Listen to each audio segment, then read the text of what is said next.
Ang sarap magregalo sa taong appreciative, yung tipong hindi sila nakatingin sa presyo, pero yung toast yung nakakount nila. So, meron ako dito nabili online. Ganyan na siya, Thailand Gold, 2-in-1. Meron na tong necklace, tapos meron na rin tong earrings. So, itong necklace at earrings nila is non-tarnish. So, hindi to basta-basta nangangalawang. At the same time is hypoallergenic pa. Alam mo yung tipong pagsuot mo siya, hindi mamumula yung balat mo.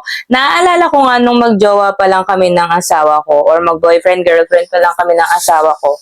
Hirap na hirap yan mag-isip ng ireregalo niya sa akin. Kasi nga naman, akala niya, gusto ko ng mga mamahalin, ganyan. Pero nung nakilala niya ako or mas nakilala niya ako is, nalaman niya na simpleng sulat lang, ganyan. Gustong gusto ko na masaya na ako.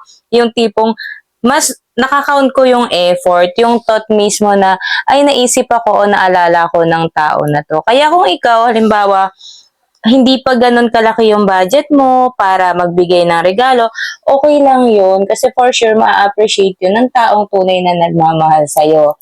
Ako din, ang ginagawa ko naman nung hindi pa ako kumikita, ganyan, nireregaluhan ko rin yung mother ko ng mga ganito at tuwang-tuwa na siya, 'di ba? Kasi ang ganda rin naman, 'di ba?